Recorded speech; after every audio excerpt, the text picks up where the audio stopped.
राधे राधे। आज हम अथ श्री ऋषि पंचमी व्रत कथा श्रवण करेंगे।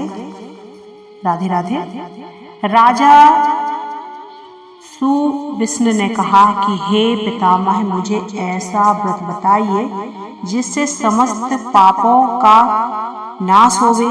तब ब्रह्मा जी ने कहा, राजन, मैं तुम्हें यह व्रत बताता हूँ जिससे तुम्हारे समस्त पाप विनाश को प्राप्त होंगे। वह ऋषि पंचमी का व्रत है, जिसके करने से नारी जाति के तमाम पाप दूर होकर पुण्य का धर्म की भागी होती है। इसके लिए मैं तुमसे एक पुरातन कथा कहता हूँ। एक बार विदर्भ देश में एक उत्तक नाम के सदाचारी ब्राह्मण रहते थे। उनकी पतिव्रता नारी सुशीला से एक पुत्री और एक पुत्र का जन्म हुआ।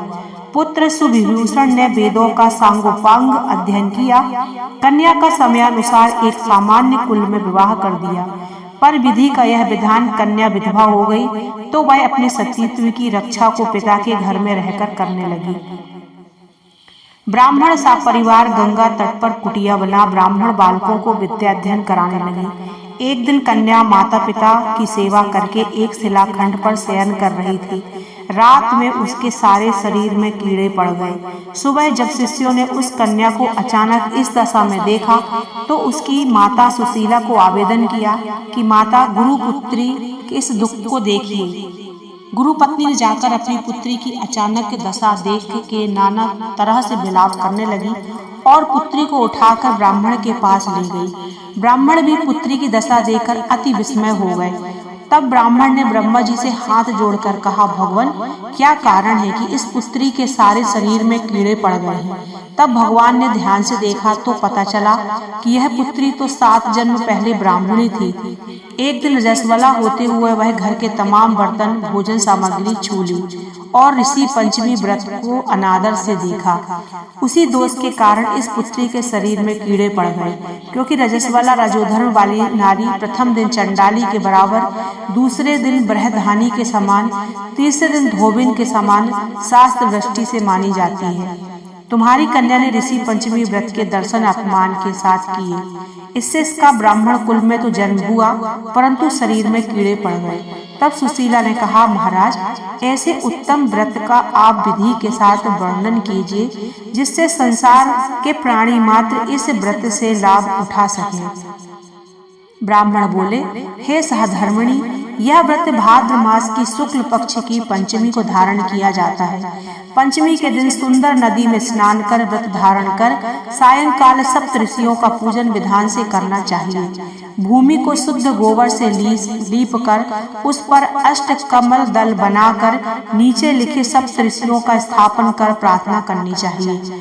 महर्षि कश्यप, अत्रि, भारद्वाज, विश्वामित्र, गौतम, जमदग्नि, वशिष्ठ महर्षि की स्थापना कर आचमन, स्नान, चंदन, फूल, दीप, नैवेद्य आदि से पूजन कर व्रत सफल की कामना करनी चाहिए। इस व्रत को करने के पश्चात उद्यापन की विधि भी करनी चाहिए।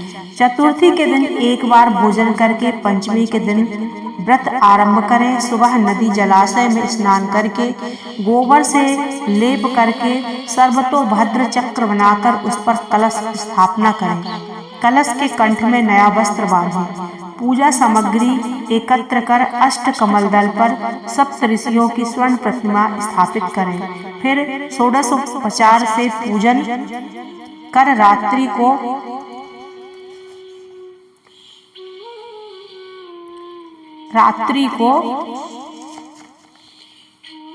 पुराण का श्रवण करें। फिर सुबह ब्राह्मणों को भोजन दक्षिणा देकर संतुष्ट करें। इस प्रकार इस व्रत का उद्यापन करने से नारी सुंदर रूप लवण को प्राप्त होकर वन पुत्र से संतुष्ट हो अजय गति को प्राप्त होता है। इसकी विधि व महात्म्य। दूसरी कथा भविष्य पुराण में इस प्रकार आती है कि एक बार भगवान श्री कृष्ण से महाराज युधिष्ठिर ने कहा कि वह कौन सी पत्नी है जिसके करने से नारी जाति से मुक्त होकर महंत पुत्र को प्राप्त होती है। आप मुझे संक्षेप में श्रवण कराइए। भगवान श्री कृष्ण ने कहा, राजन, भाद्रपद शुक्ल पक्ष की पंचमी को ऋषि पंचमी का व्रत रहने से रजस्वला से मुक्त होती है, क्योंकि जब इंद्र ने वृत्रासुर को मारा था तब ब्रह्म हत्या का एक भाग नारी के रज में, दूसरी नदी के फैन में और तीसरा भाग पर्वतों में, चौथा भाग अग्नि के प्रथम ज्वाला में विभक्त किया। इससे हर वर्ण जाति की नारी को रजस्वला होने पर प्रथम दिन चांडाली, दूसरे दिन ब्रह्मघातिनी और तीसरे दिन धोबिन होती है। उसने इस वस्तु को छूने से अपवित्र होकर दोष होता है। इस ऋषि पंचमी व्रत करने से वह दोष मोक्ष होकर नारी पतिव्रता को प्राप्त होती है। हे राजन, विदर्भ देश में सैरजित नाम का एक राजा और उसकी राज्य में सुमित्र नाम का एक विद्वान ब्राह्मण था। उसकी पत्नी जयश्री नाम की थी। एक दिन कृषि कार्य में रहते हुए वह रजस्वला धर्म को प्राप्त हो गई और वह समयानुसार भोजन प्रति वस्तु छूती रही। इस प्रकार समय पाकर दोनों पति पत्नी की मृत्यु हो गई। मरने पर ब्राह्मणी का त्याकु कुल में जन्म हुआ और ब्राह्मण को बैल का जन्म लेना पड़ा, परंतु इन दोनों को अपने तप प्रभाव से पूर्व जन्म की बातों का स्मरण बना रहा और यह दोनों प्राणी अपने ही पुत्र के घर पालित हुए। एक दिन पितृकक्ष में ब्राह्मण कुमार ने अपने पिता की श्राद्ध तिथि के विधि के साथ ब्राह्मण भोज रखा और अपनी पत्नी से स्वादिष्ट पकवान बनाने की आज्ञा दी। इधर ब्राह्मण पतोहू ने पकवान खीर बनाकर तैयार की। भाग्यवश एक सर्प ने उस खीर में जहर उगल दिया।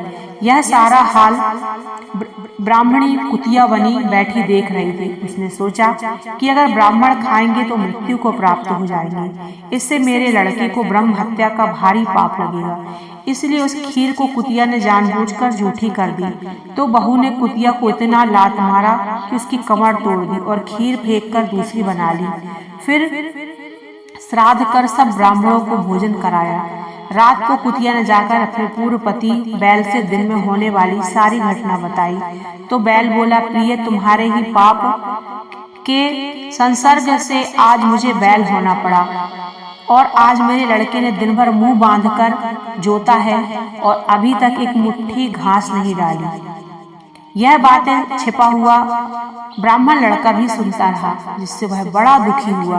दोनों माता पिता को भोजन देकर रंज में वह वन को चला गया। उधर ऋषियों को दंडवत करके पूछा, महाराज, मेरे माता पिता कुतिया व बैल की योनि में है, वह किस प्रकार से योनि से छुटकारा पा सकेंगे? ऋषियों ने बताया कि तुम्हारे माता पिता ने रजोधर्म दोष से कुतिया और बैल का जन्म पाया है, जिससे तुम घर जाकर विधि से उत्तम व्रत ऋषि पंचमी को करके उनका फल अपने बाप को समर्पण करो, जिससे वह इस पशु योनि से मुक्त होकर स्वर्ग प्राप्त करें।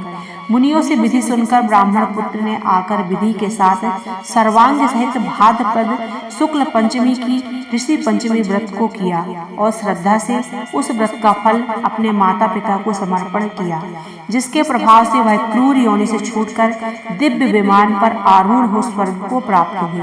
हे राजन, जो नारी इस व्रत को विधि के साथ करती है, श्रद्धा से सप्त ऋषियों का पूजन करती है, वह नारी भयंकर रजस्वला दोष से छूटकर शीघ्र ही धन्य धान्य पुत्र पौत्रादि सुख सौभाग्य रूप को पाती है। इसलिए इस व्रत को करने से नारी जाति का मुख्य कर्तव्य है। इससे मन तन आदि के दोष से मुक्त होते हैं। जो फल तीर्थों के करने आदि से प्राप्त होते हैं, वे इस व्रत के अनायास नारी जाति को मिल जाते हैं। युधिष्ठिर महाराज, इस व्रत का ऐसा महत्व है।